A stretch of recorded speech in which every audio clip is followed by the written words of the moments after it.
is up, everybody? Welcome to Birds of the Round Table. The Eagles lose. Tough, brutal game.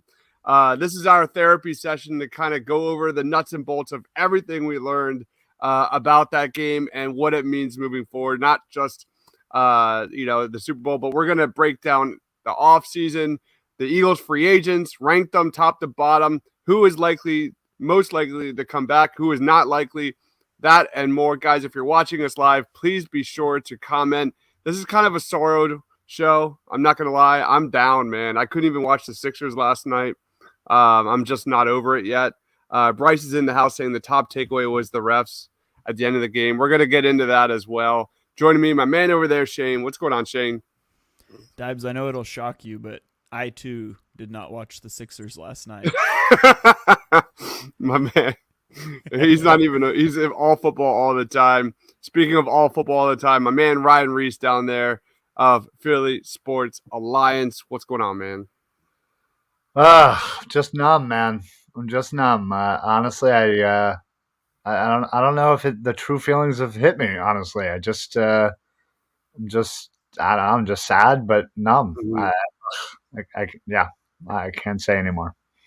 Yeah. So the only thing that I could say was good was my score prediction was like literally 1 point away. I literally almost nailed that.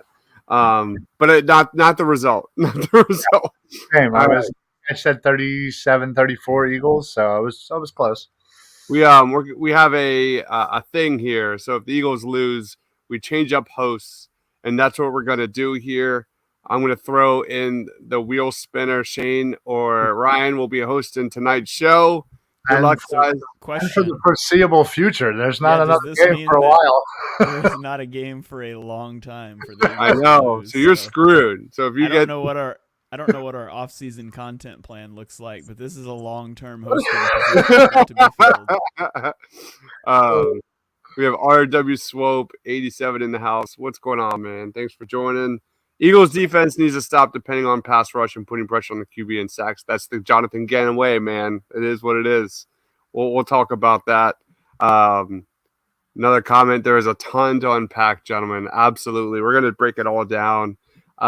Before we get started, let's quickly do our wheel spinner to see who is hosting tonight's show. May the odds be ever in your favor. Oh, big money, no whammy. Let's go. All right, there it is, Ryan. Ryan Reese is our host. I am now the host for, 6 months? 7 months? I'll do the ticker on the bottom, guys. Again, if you're watching us live, comment. Let us know your thoughts.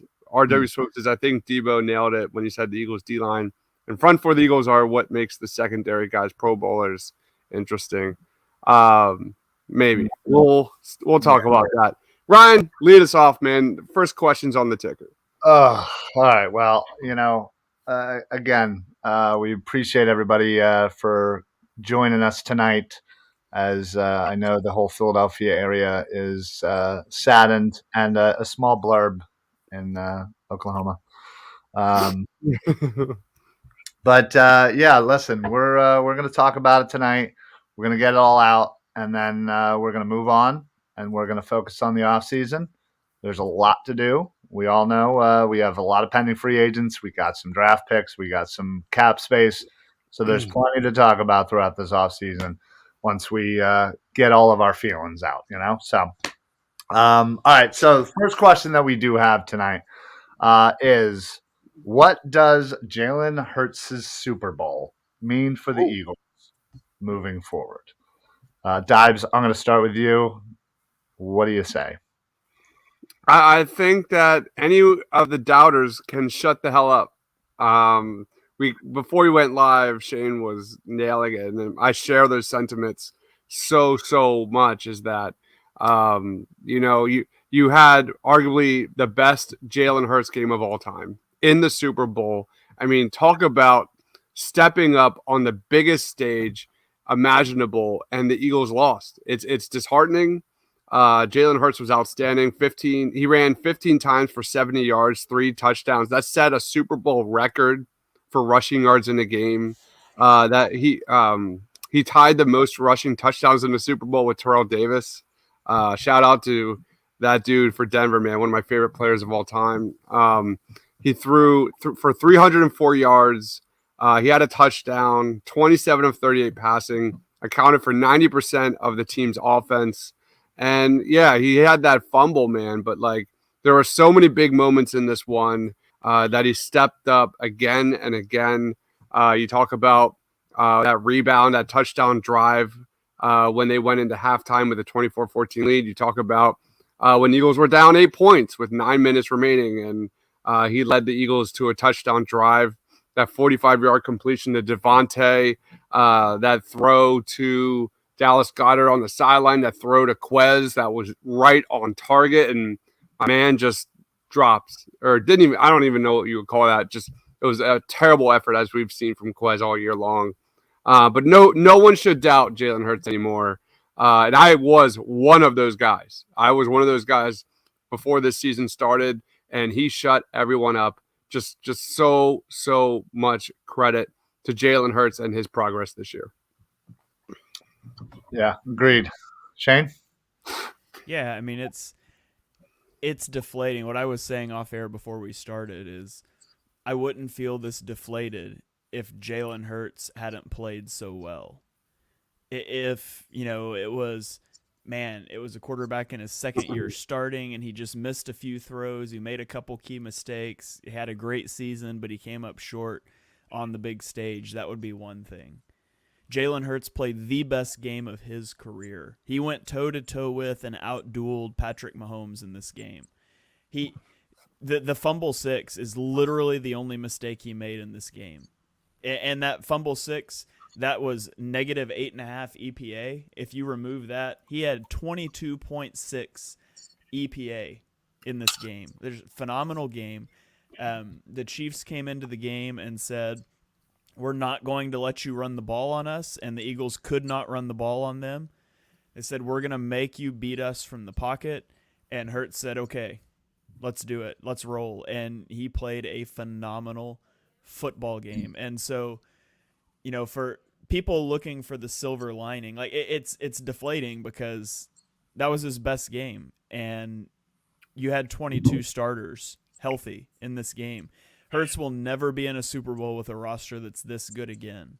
But the leap that he took this season and that he's going to continue to make, like, you feel absolutely great about paying this guy. And maybe, honestly, deep down, maybe you weren't sure about that after he came back after the Bears game and he strung together a couple games that didn't look that impressive. And so you start to think, was it a mirage? Is it injury? He stepped up on the biggest stage and he played that game. Like, you feel totally comfortable paying him going forward. And it's going to create some other deficiencies on the roster, but the offensive core is intact. You're bringing back Devonta Smith and A.J. Brown. They're both locked up long-term. Dallas Goedert is locked up long-term. Your offensive line, I will never worry about as long as Jeff Stoutland is on the sideline. And so the Eagles' offense is good. And the adage that defense wins championships just isn't true. It's not. It's all about scoring points, and the Eagles are going to be able to do that. They're going to be able to compete as long as Hurts is there. So I've heard a lot of sentiment of people talking about, now they're going to have to pay Hurts, and, the rookie contract window is gone. And we love to talk about the rookie contract window, but the reality is that 8 out of the last 9 Super Bowl winning quarterbacks were not on a rookie contract. You want the guy. You want to pay the guy. You don't want the rookie quarterback window. You want to pay him the second contract because he's that good. Jalen Hurts is that good, and that makes me feel good going forward, although it definitely stings right now. Yeah, I mean, that's exactly kind of my thoughts too, is you saw him play on, again, the biggest stage, and you've seen this throughout his entire career in college.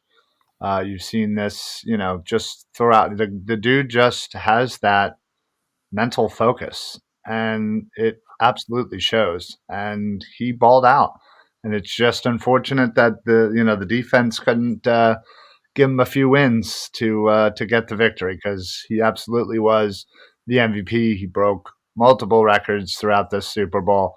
And honestly, yeah, you're right. This whole playoffs, it was all about running the ball. And, they weren't having that much success running the ball. So Hurts took it upon himself. Doesn't look like that shoulder bothered him at all because he was just dropping dimes. I mean, he would have had almost 350 if they would have, actually accurately, called that Devontae catch. Yeah. So yeah, honestly, it really does make the sting of this loss feel a little less in my eyes. Just knowing that without a shadow of a doubt, this is our guy. He is the future. He is gonna get paid. And listen, I know Howie will do the best for this franchise, and let's hope that we're not going to pay him like $1 billion here. So I think if we get this done before some of the other bigger names, I'll be more than happy moving forward. And like you said, we have such a great core that are locked up for a few years here. We just kind of got to get past this offseason, and I think we'll be fine moving forward. So, Yep. All right. So I did. I accidentally went out of turn. My mistake. I haven't hosted in forever, so give me a break here. And I'll go back to Shane. What's one of your top takeaways outside of Jalen Hurts, of course, as we just talked about him? But what's one of your top takeaways from this Super Bowl loss to the Chiefs? Defense doesn't win championships. I mentioned it. That's dead, and it's been dead for a long time. To be honest, it sounds good, it looks good on T-shirts, but it's all about being able to score points in this league, and you have to be able to do that. You got to be able to keep up in shootouts because you're not going to lock down really good offenses.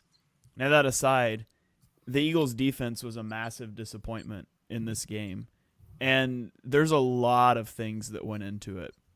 The field was atrocious, and that killed the Eagles' pass rush. You guys have probably seen the clips on Twitter. I've watched some of the All-22. Like Hassan Reddick, Josh Sweat, every time they tried to bend around the edge, they were on the ground. When you cannot rush the passer, it makes offenses look really, really good. It makes corners and safeties look bad, but there's also an element to would Jonathan Gannon's approach have worked in this game if we could have rushed the passer?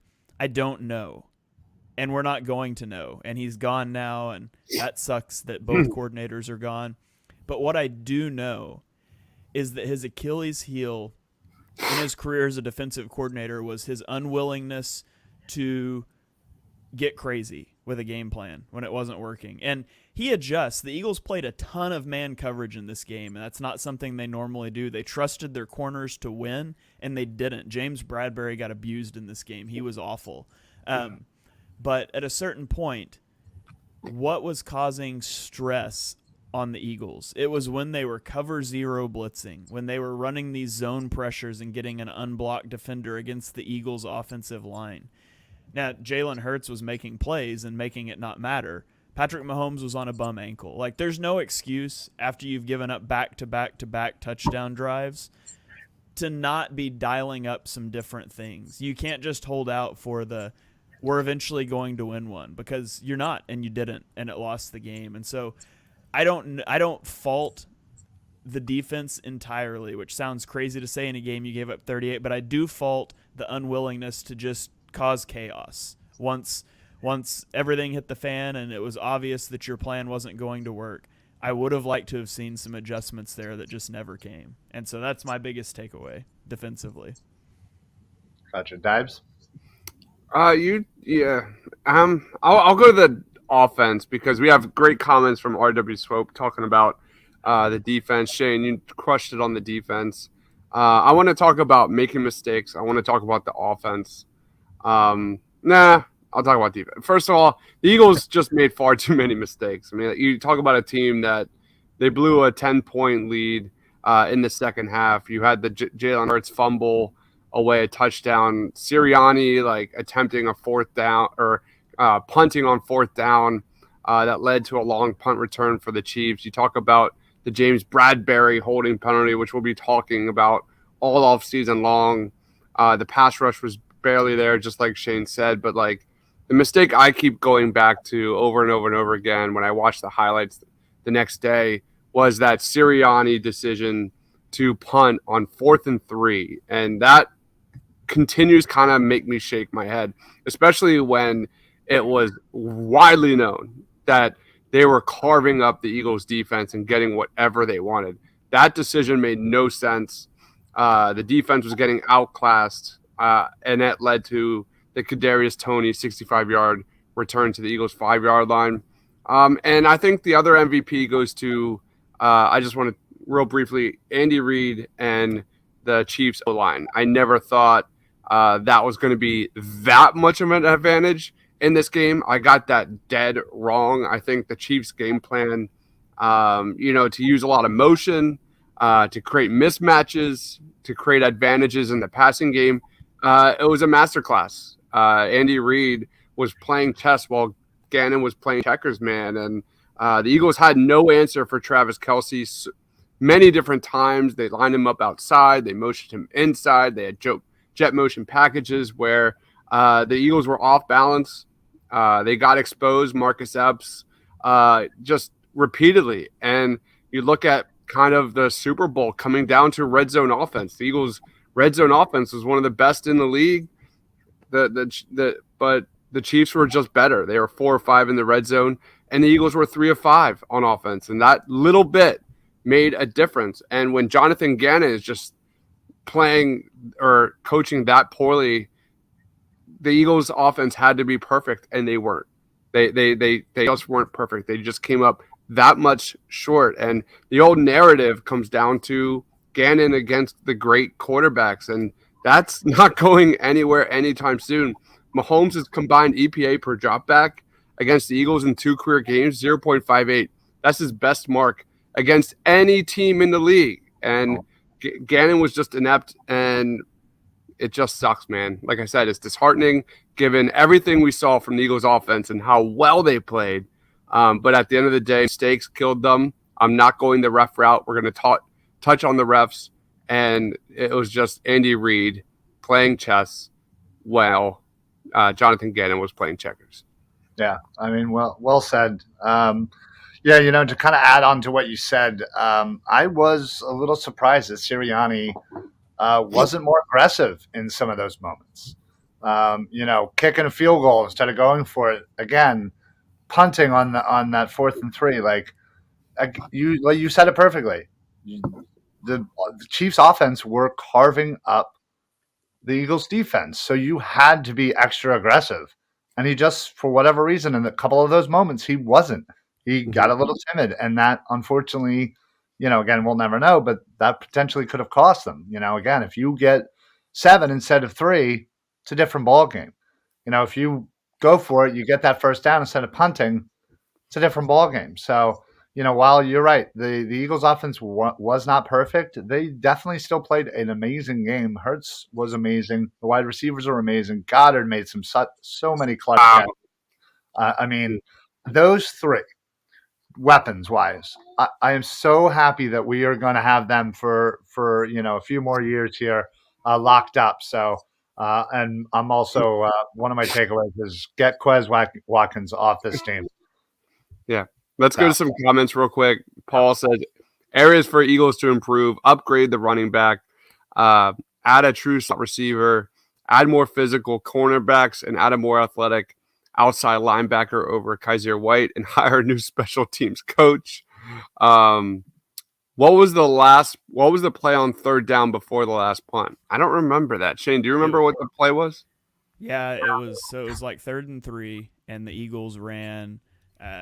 They ran a play action with like the tight end pulling across behind the formation to block like split zone, and AJ Brown is wide open over the middle of the field. The problem is that the slot corner comes and he's untouched. He wasn't accounted for in the protection, and there was a few of those, to be honest, where the protection was wrong up front. 2 guys blocked one person and somebody came untouched, and a couple times Jalen Hurts just made it work because mobile quarterbacks are a cheat code.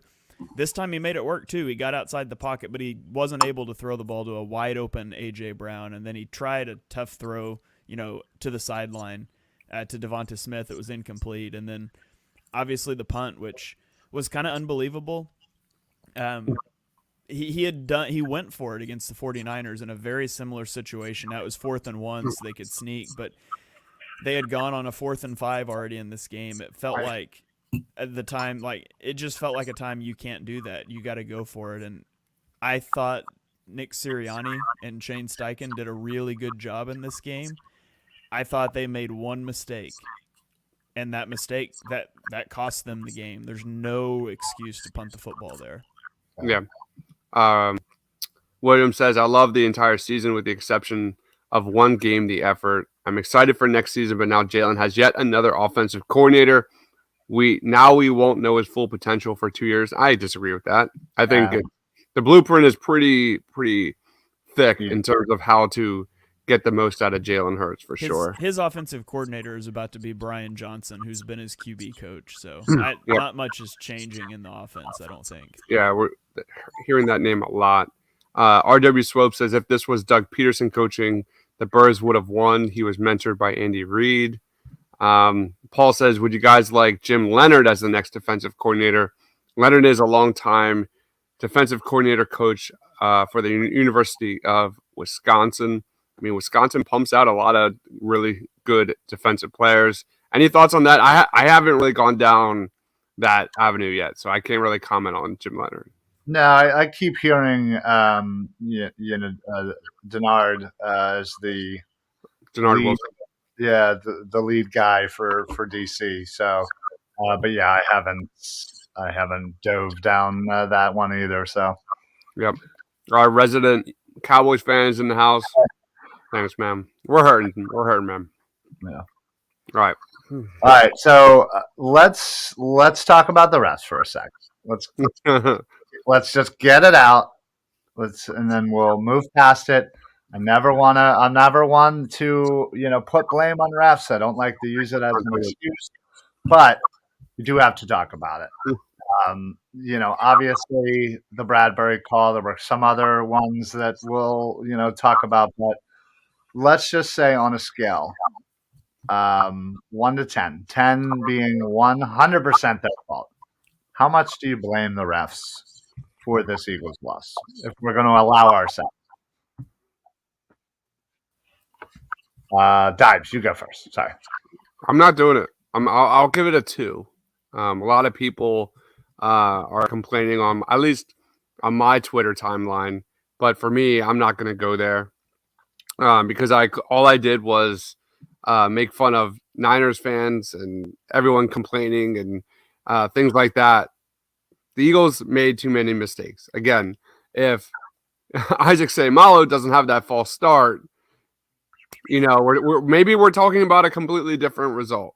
That false start led to the fumble from Jalen Hurts. That was such a huge swing in the game. And they scored. There's no false start there. Who knows? The Eagles score again, and it's probably still going to be a game that comes down to the wire, but that definitely changes. So for me, it's a 2. Okay. Shane, what about you, pal? And there's so many plays that go into losing a football game. So many mistakes along the way, so many margins that you could have. But at the end of the day, what did we all say all week leading up to this game? It's probably going to be a one-possession game, and it's going to come down to who has the ball last.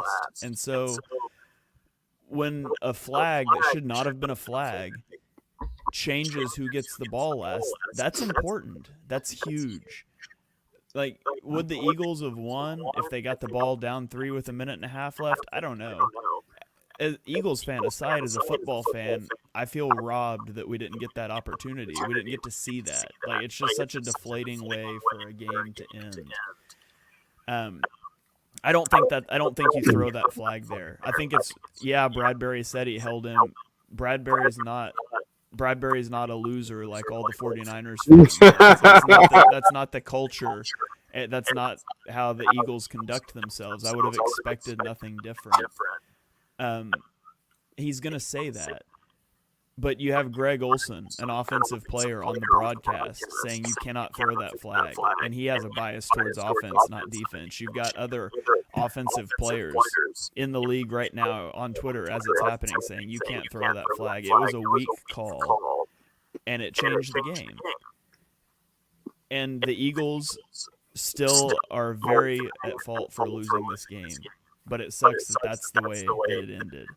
I would have liked for them to get that shot. So, I mean, I'm still not going to put it above like a 2 or a 3 because the Eagles had plenty of chances. But the whole narrative of there's a whole lot of plays in the game, that's true. But we all said all week it comes down to who has the ball last. Yeah. No, I mean, I agree. I'm right there, 2 or 3. Agreed. You don't call that there, and somebody explained it. I forget who it was on Twitter that kind of broke it down a little bit. And Bradbury and other defensive players, they read how the refs call certain things throughout the game. And again, based on kind of previous plays, that's probably why Bradbury knew he could probably get away with a little bit of this, that, and the other. So I think, again, based on that, that's probably why Bradbury was where he was.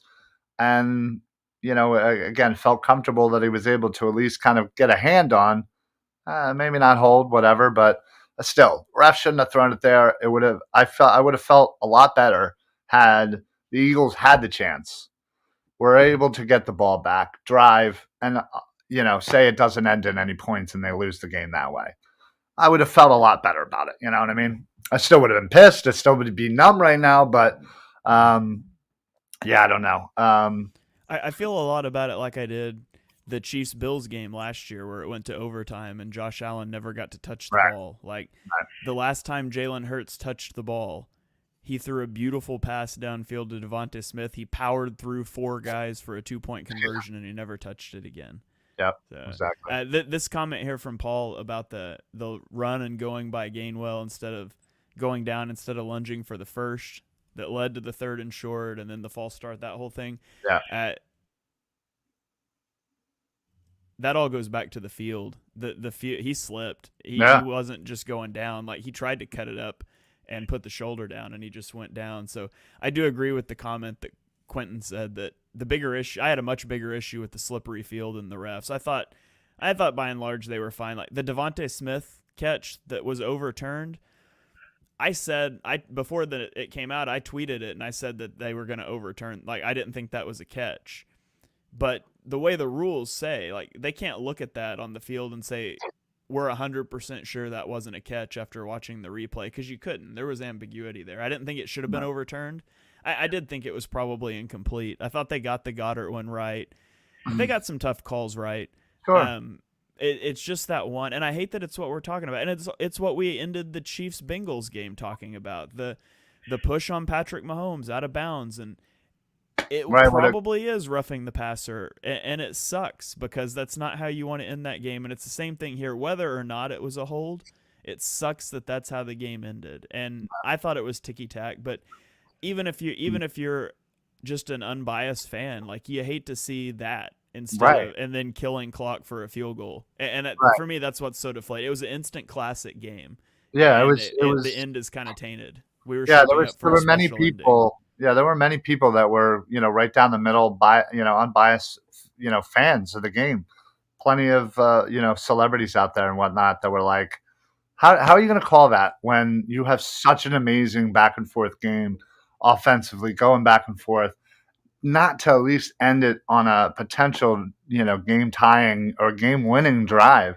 You ended it with Jerick McKinnon who, has to kneel down at the 2 and then they milk the clock and kick a field goal. Like that's kind of a boring ending, honestly. A general football fan, you want to see somebody fighting at the end and trying to score. That's how a game should end, personally. But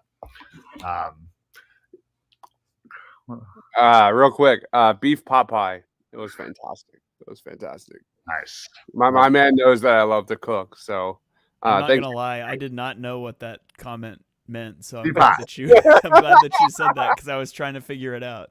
Love a good pot pie. All right. Hopefully the echo is gone. Sorry, guys, if there was. Oh no, yeah, everything sounds great now. So. All right, but yeah, I agree. Like, because like that had potential probably to be the greatest Super Bowl of all time. I don't know if I missed that, but like it was this close for being the greatest Super Bowl ever. If the Eagles had what was the time on that? Like a minute and a half or something? I don't know. It would have been basically a minute and a half, and I think one timeout. Yeah. Oh God, that would have been plenty of time to at least get into field goal range. Oh, Eagles were scoring there, 100%, no question. So, whatever. Listen, we said our piece about the refs. It wasn't perfect, but we can't blame them. We can't call them for the loss. The Eagles had plenty of opportunity to overcome bad referee games, and that's the way I'll always feel about it, no matter how egregious the refs are or how terrible, how many calls they make. So, how about AJ Brown calling out Juju Smith-Schuster? If you have not seen that, go to Twitter. Look up Juju. Juju did like this, trying to be cute with like a Valentine's Day card of like James Bradbury saying something about like, oh, I'll always hold you close or something, And he AJ Brown, real respectful, was like, hey, listen, congratulations. You guys won. You were the better team, blah, blah, blah, blah, blah. But listen here, TikTok boy. And just went off on him for a minute or two. It was great. Mr. Rudy Poo coming in with the $5 donation. Thank you so much, Rudy Poo. Why was George Toma, a.k.a. the Kansas City groundskeeper, allowed to do Super Bowl 57? He even received a ring for the 2019 Super Bowl. This is unacceptable. I did not see this. I've been basically off the grid since the Eagles game. Right. Has there been any talk about this? I didn't know he was connected to Kansas City at all. I just heard like an interview with him prior to the game of him like explaining stuff. Yeah, right. I know that it was a big news story all over Oklahoma in the weeks leading up to the Super Bowl that the grass, it was developed at Oklahoma State. And so it was like all over the news here, and everybody was like, yeah, go Oklahoma State. Oklahoma. And then, that aged well. Way to go, Shane. Thanks, pal. Quentin says Eagles fans not my university. Says Eagles fans should sue the league for poor field conditions. We was robbed. Yeah. 49ers fans saying we won't make the playoffs. I'm so done with Niners fans and players. We do play the Niners in Philadelphia next season, man. That's going to be nuts. Can't wait to be in that game. All right. But anyway, let's roll on. All right. So let's run through a couple of these. All right. So taking the season as a whole, what do we think is the biggest lesson we have learned from the 2022 Eagles? Shane, I'll start with you once again. Man, I've been trying to think of an answer for this question ever since it got sent out. There's so many different ways you go. I mean, I'm just going to say the biggest lesson I learned from them is just the evaluation of Jalen Hurts, man. And we've talked about him some already, but he's the real deal. Like I entered the year saying I thought there was about a 60% chance that the Eagles would have a new quarterback as their starter next year. And that's obviously not true. And I figured that out, fairly early on in the season. I was like, he's going to be the guy. But it's gone from like, he's a quarterback. I went from then, like, is he a quarterback you can win with on a second contract? Is he good enough to elevate that roster?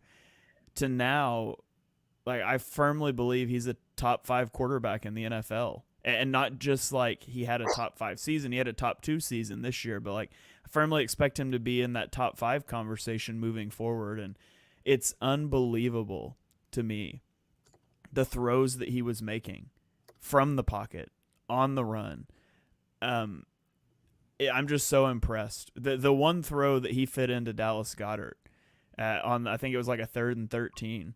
Yeah. As I was watching that, at the snap, I could tell that corner at the bottom of the screen opened up in a cloud technique. And so when Hurts throws that corner route, I was like freaking out because like I know I can't see him because they disappear on broadcast, but I was freaking out because I knew there was a cloud defender that sunk under that corner route, and then it's just like inches over his fingers. Just incredible stuff. So as long as Jalen Hurts is here, and people have told me, you thought the same thing after 2017. I can tell you with 100% certainty that there is no circumstance that can come up that's going to make Jalen Hurts just implode the way that we saw Carson Wentz. It's not going to, he could get hurt and that'd suck. Mobile quarterbacks can get hurt, take hits, whatever. Mentally, he's the most mentally strong player I've ever seen in my life. And so the leadership's there, everything's there. And I would follow that guy off the edge of a cliff. So I've learned a ton about Hurts this season, and I'm really excited he's the quarterback for the next 10 years. Yeah. I'm going to just piggyback off of that. And he's that guy, man. Jalen Hurts is going to win a Super Bowl. He's going to win a Super Bowl for Philadelphia. If the Eagles play their cards right in this draft, in this free agency, I really think they have a really good chance, and it's got to start with defense. I think the Eagles will absolutely retool, and we could be watching a very different defense next year that possibly takes a step or two back. First off, they got to nail the defensive coordinator hiring. They got to kind of pull those strings really quickly. And if they play their cards right, Jalen Hurts and that Eagles championship window is absolutely wide open. That's my take. Is Jalen Hurts, like Shane said, is absolutely for real. He kind of took that like Tyrese Maxey level jump. I'm not comparing the two, but now it's more of a conversation of is that the best we're going to get in certain areas? And will he fall back down to earth just a little bit? Because in so many different areas, he was elite. Whether that was, there's so much. We could do an entire show on all the little things that he progressed in. But at the end of the day, just like Shane said, Jalen Hurts is the real deal. It's a matter of when for the Birds. Yeah. No, yeah, that's definitely something we coming into the season was very hesitant about, is to give him the keys, and we needed to see a lot of things. And man, he came right out the gate and just absolutely told us to hold his beer and said, "I got this." And lesson learned. Not going to doubt Jalen Hurts again, that's for sure. But this Sirianni Hurts combo could be a great combo in Eagles history for years to come. I really like what Sirianni did this year himself as far as improving. Still, not perfect, but got definitely a lot better in my eyes. And again, I just love the. I don't know, like he's just growing on me. I mean, man, when he first came in, again, an awful press conference and the flowers and the this and that, and it was a bit of a joke. But man, I don't know. He's really growing on me. You talk about like this Eagles offense, like the Eagles defense was one that broke so many amazing records. I think the future is the Eagles offense. You look at kind of the quartet of Hurts, 24 years old, Devontae Smith, 24 years old, AJ Brown, 25 years old, Dallas Goedert, 28 years old. Like this is going to be a top of the league offense for the foreseeable future. Yeah. No, absolutely. It's and again, if we can continue this offensive line dominance too, add it to that and just plug and play whatever running back we end up, because it looks like Sanders is going to be back. But anyway, that's down the line. All right, so let's talk a little about the offseason here. What do we think right now? Before we get into free agency and draft and all that fun stuff, what do we think right now is the biggest position of need for the Eagles heading into this offseason? Shane, Dives, I'll start with you. I would like to see them talking between what they need and what the strengths of the draft. I would love for them to bring in a one of the solid names at cornerback. I think the depth at cornerback is extremely good. I think James Bradbury's, and we're going to get into free agents really quick very soon, but I think James Bradbury is gone. And I think adding a cornerback to get in there and learn as fast as possible under D. Slay would be absolutely smart. I look at running back.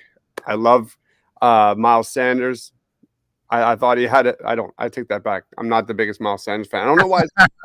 Why did you say that? I was impressed overall by this season, but there's definitely going to be an addition there at running back. Sanders is gone. So running back 2, slot receiver, I think is an underrated need for this Eagles team. Quez, with all the wins and success stories the Eagles had this year, Quez was not one of them. And that, again, reared its ugly head in the Super Bowl from that drop. You look at interior defensive line could be a huge need with some of the guys and free agents coming there. So that those are the ones I'm looking at. Shay, what about you, bud? Ooh, I like this one. Rudy Poo, love that call. Yeah. I mean, wide receiver 3 has to be upgraded. If we're talking about your biggest needs is in the things you're going to go spend top capital on. You're not going to draft that wide receiver 3 at number 10 overall, but that's a big upgrade they need. They need cornerback help. Chauncey Gardner, not Chauncey Gardner-Johnson. Avonte Maddox is there. He's going to be there long term. Darius Slay's getting older. James Bradbury had his worst games of the year down the stretch and is probably going to walk. So they definitely need cornerback help. I'm going to say something that is a little off-brand and maybe a little crazy, but it's this comment right here. Their biggest need's a linebacker. They need a do-it-all linebacker, a Roquan Smith type of guy that you can put in the middle of your defense and you can blitz him. You can cover with him. You can do all of the things that the Chiefs were doing. You can do all the things that the Ravens are able to do defensively, where you're disguising your coverages, you're bringing pressure without it being these all-out blitzes that, the Giants run with Wink Martindale and things like that. That's what you need. That's what the Chiefs got you with. That's what you need. And so, again, is that what they're going to spend the number 10 pick on? Absolutely not. They need that. They need a playmaking linebacker. And I know you've got Nakobe Dean. That's great. That's one guy that hasn't really played much. Kazir White's gone. I would not pay TJ Edwards much money. TJ Edwards got exposed in this game, by the way. He looked awful routinely. Yep. What's he supposed to be good at? Stopping the run. Routinely attacked the wrong gaps. And so they need somebody that can do it all over the middle of the field. And so I think that's a huge underrated need for them. I like the comment by Mr. Rudy Poo on Trenton Simpson. Without a doubt, I think the best linebacker in this class, and he could be there at number 31 for the Eagles. Paul says Eagles need to replace 6 to 7 defensive players, 3 defensive linemen, a linebacker, 2 defensive backs, and a safety. The Eagles in the Super Bowl had 12 defensive players play over 15 snaps. 8 of them are free agents now. Oh wow! Yeah, it's gonna be it's quite the offseason, especially on the defensive side of the ball. Listen, I couldn't agree more. I personally think linebacker it has to be up there. I fully agree about Kaiser White being gone. I do not want to pay Edwards all that much money. And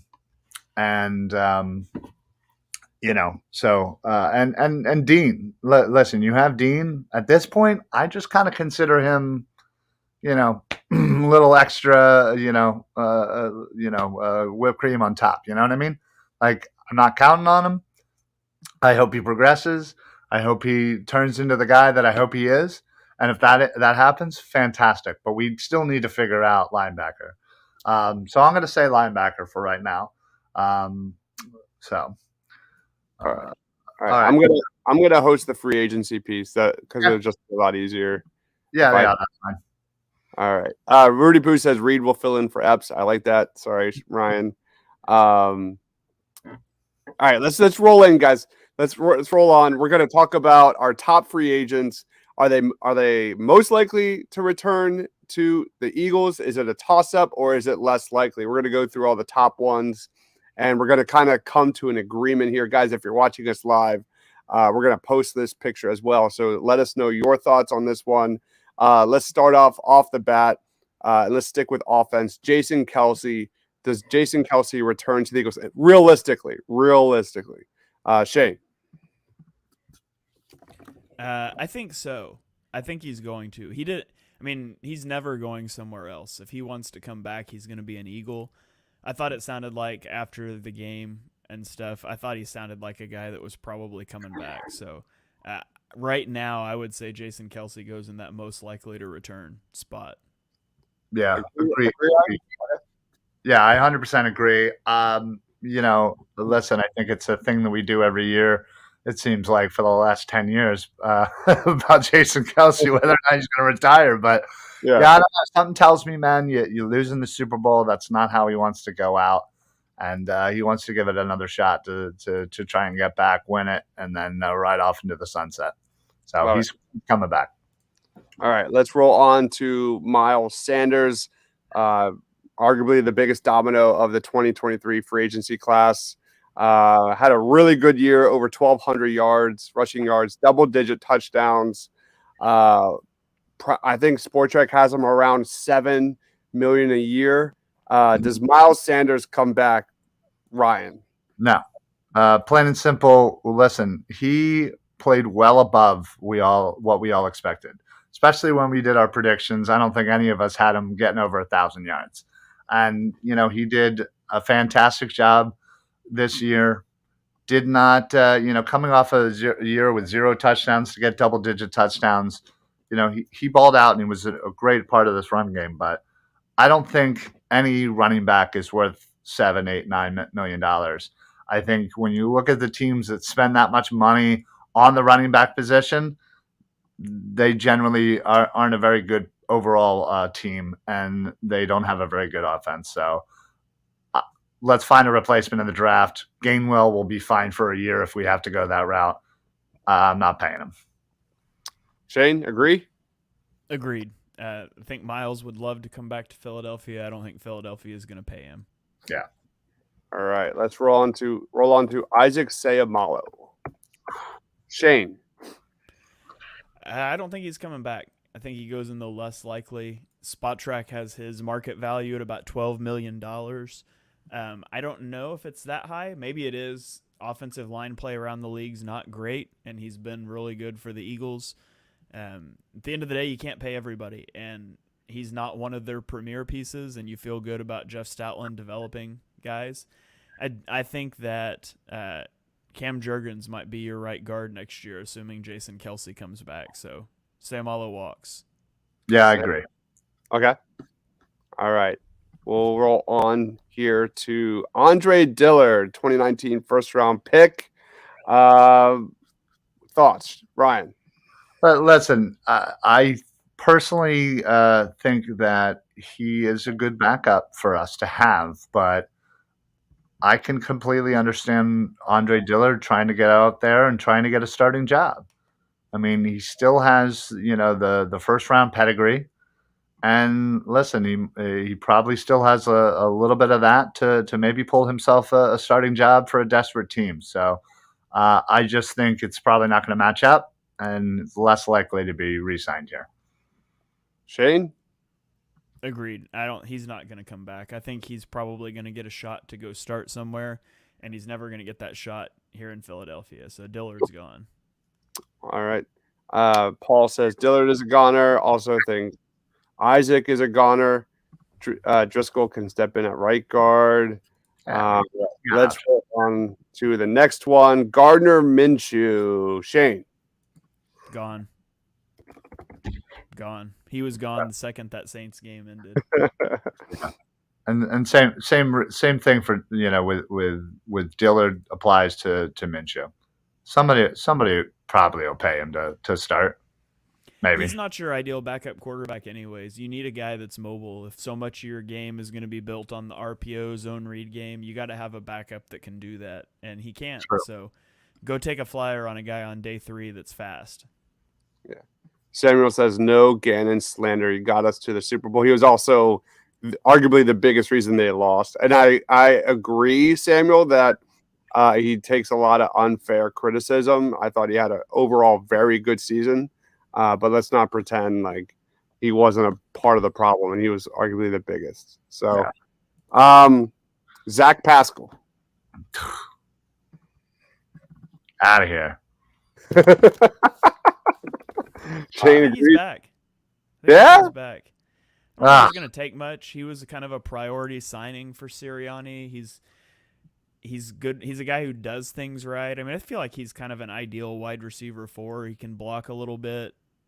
Doesn't make a lot of big mistakes. I mean, he whiffed on a couple of run blocks in the Super Bowl, which was not ideal, but I could see him being back. Wide receiver 4, why not? All right, Shane. Toss up. Yeah, I'll put him in a toss up. We'll keep it even. Rudy Poo says Pascal missed some blocks in the Super Bowl. All right, rolling on next to defense. Let's talk about Fletcher Cox. Fletcher Cox, is he done as an Eagle, Shane? I would lean that direction. I don't think for what he gave you this year that you bring him back. I think there's other guys you want to prioritize. So the next guy we're going to talk about, chief among them, because I would do everything I could to keep Javon Hargrave in the building. You absolutely can't keep both. I'll say Fletch is a toss-up because you know how Howie is with returning players and stuff, and he's admitted that. But I do think it's more likely Fletch is gone next year. Ryan? Yeah, I'm going to throw him in the toss-up category. I agree, Shane. It's most likely he's going to be gone. Oh boy, what is going on with the screen there? Some quick editing as I do this. But yeah, I think I honestly think it's gonna come down to money. Yeah. Again, if you can get him, listen, we gave him a lot of money. A lot more money than he deserved. So listen, if Howie goes, listen, I paid you. You give some of that money back and you can stay. I love this comment. Cox has gone like Theon Greyjoy. That's messed up. My God. Big Game of Thrones fan here. I love the comment. Cox, Javon Hargrave, Shane. Toss up. I think it depends on what he wants. The Bears should be throwing a ton of money at Javon Hargrave. Yeah. You never want to. I mean, if we're somebody will pay him more than the Eagles can. I do think there's something to be said for him having the best year of his career here, liking the culture and those things. I'll say toss up. I think the Eagles will try to keep him. I just don't know that they're going to be able to do it. I think I named the Bears I remember talking about Hargrave and the Bears that week. Ryan. Yeah, no, I 100% agree with everything Shane said. We're definitely not going to be able to pay him the most. It's really going to come down to, and a lot of these free agents is the culture that we've established. It's this team. And listen, I would love to have Hargrave back because, again, I think he does a lot of things that, we may not talk about a lot. And especially with Jordan Davis there, again, having another vet like that to kind of guide him, especially if somebody like Cox is gone. But I'll throw him in the toss-up and just hope that we're able to make things work. Yeah. That one comment, if Hargrave signs for $16 million a year, it'll absolutely be in Philadelphia. Yeah, he's making more than he's probably getting 20. Yeah, he goes open market. He's getting 20 plus from the I think he's Bears. getting 20. Yep. Agreed. All right, let's roll on to Robert Quinn. Ryan. Come on, do we even need to talk about this? This dude is gonna help us by not being on this team next year, but with draft compensation. So I don't want to see him on this team. What did he even do? He didn't do anything. Get out of here. You're done. All right.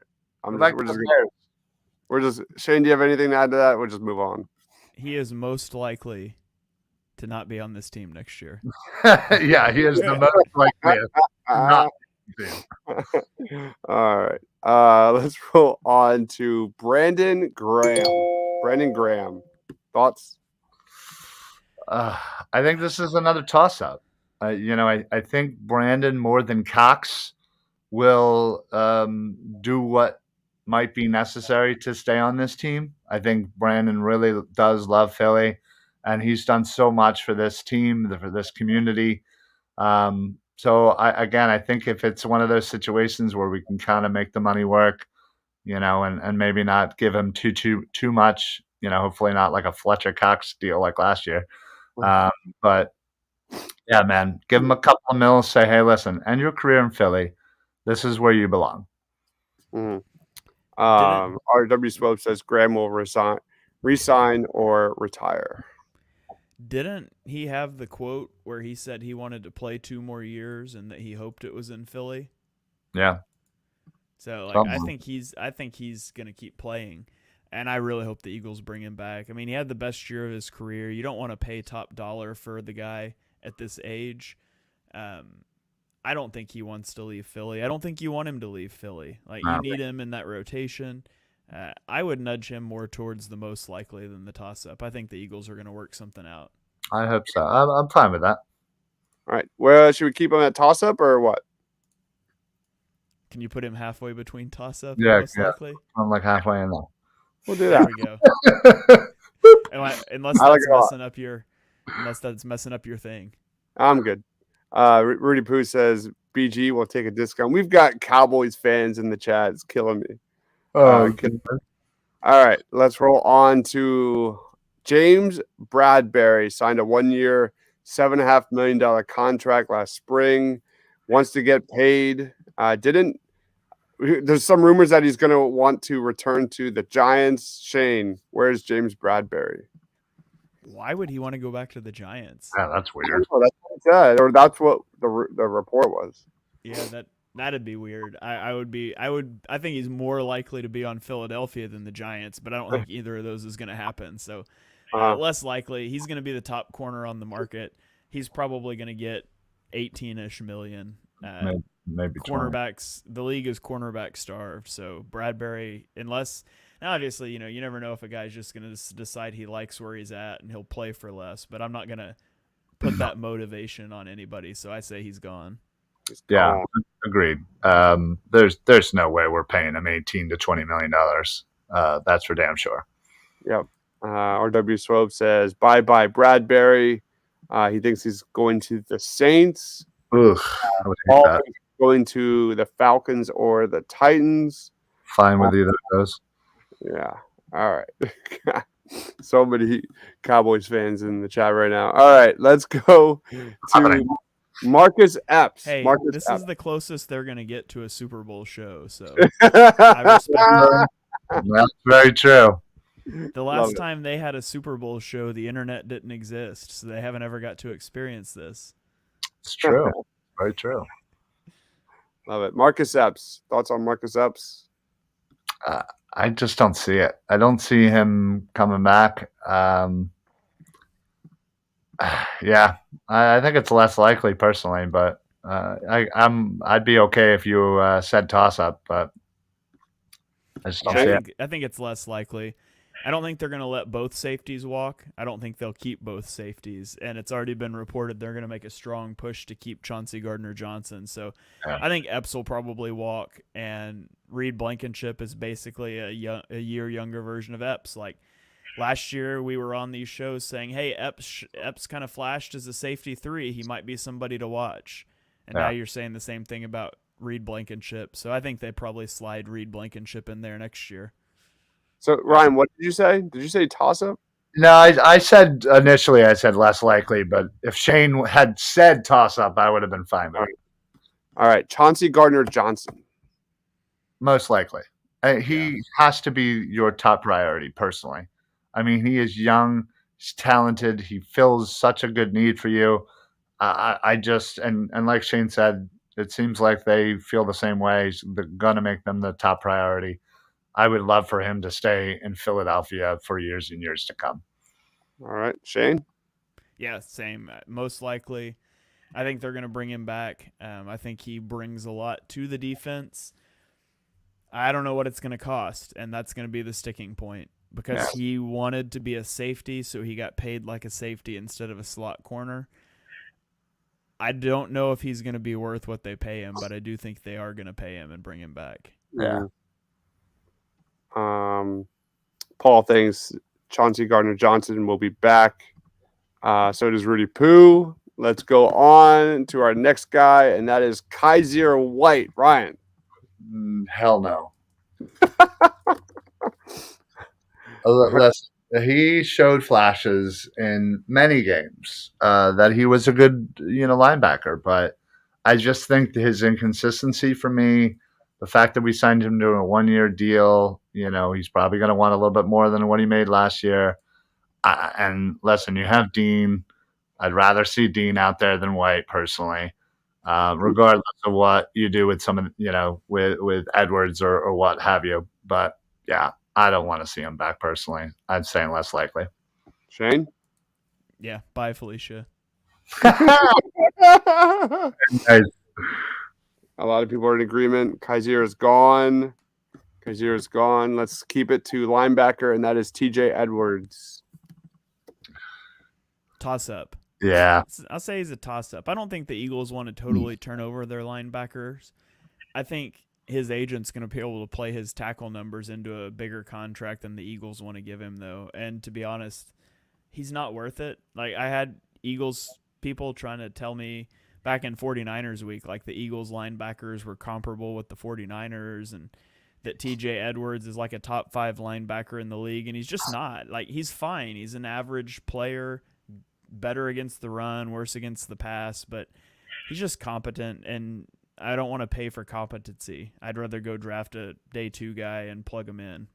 Yeah. Ryan? Yeah, no, I'm going to say toss up. I could easily see him coming back, especially if you plan on not signing White. You'll have, Edwards, you'll have Dean, and then hopefully, a rookie or two to kind of build up. But, yeah, listen, I'm good either way. I think considering the history of us and our linebackers, Edwards is a lot better than the slop we've been given. So I'm okay with giving him a little bit of money, but not too much. All right. We've got some people saying that Edwards should be gone. Edwards is Alex Singleton too. No, he's not. That hurts. He's not. Oh man. What's next? I'm gonna say he's the next White Lightning. My goodness. I don't think he's that bad. He had some great moments this season. All right, Sue. Any thoughts on Sue? I'm gonna lop Sue and Joseph together. I think it's very unlikely that they both come back. Either one, honestly. Yeah, listen. If you want to give one of them a vet minimum, sure, why not? But for whatever reason, there was a reason why in the middle of the season, the both of them were just sitting on their couches. They basically were retired, but hadn't officially announced it. So I got to say both of them are less likely in my eyes. All right, so you're saying Sue and Joseph are less likely. What about you, Shane? Yeah, I agree. Jordan Davis has to take over that entire role next year, or it was a tremendous waste of a first-round pick. So I don't think you're going to bring them back. I think if you're concerned about depth, you probably can go get a guy similar to them on the street in free agency if Davis gets hurt or something again. So I think both of them are probably gone. Maybe one, like Ryan said, comes back on a vet minimum if they want to, play 12 snaps a week, practice once a week, and maybe have a shot at a ring. Right. Whatever, that's fine, but they won't be impact players. Man. All right. That's it. That less likely is getting a little full there, isn't it? So we're going to wrap up the show with what did we learn? And holy cow, the Eagles are going to have a lot of turnover this offseason. That was the point of this exercise, and I think we pretty much accomplished that. Yeah, we definitely see that. We have a lot of friggin' free agents pending. That's for sure. And Yeah, it doesn't look like. Well, even if we get all the toss-ups and the most likelies, it doesn't look like we're signing half of them. So, Yeah, and one of our most likely could easily retire tomorrow. right, exactly. Although, I mean, that changes things too if you're not trying to bring Kelsey back and a lot of those things. But there's a lot of turnover every year too. It's not just this year. You think back to last year, right? You had Joe Flacco, JJ Arcega-Whiteside, Jalen Reagor, Greg Ward, Zach Ertz, Brandon Brooks. Yeah. I was about to say Derek Barnett. I guess he's technically on this team. Right. Alex Singleton, Eric Wilson, Davion Taylor, Anthony Harris, Rodney McLeod, Steven Nelson. Like, those are all guys that were starters or played significant snaps a year ago. So I think people under-realize sometimes how much turnover happens in an offseason, and that's part of what makes the end of a season so sad is it's the last time that team will be together. So there's going to be a lot of change, but pick number 10. Let's go. Yeah. Hey, Dives, can you bring up Nick Sirianni owns Shanahan? His whatchamacallit, his comment there. He said the last 17 Super Bowl losers haven't returned since 17-year drought. That is untrue. The Patriots did it after they lost to us. So it's only been 5 years. Just throwing that out there. Just wanted to make sure I corrected the people. All right. Let's wrap it up, guys. We're already over an hour into this thing. Let's just do final thoughts, plugs. Who wants to go first? Ryan, you go first. Sure, why not? I'll go first. Final thoughts. Listen, this was, again, a magical run, a magical season, something that we did not see coming, as evident by our many, many shows in the preseason. It's all on tape.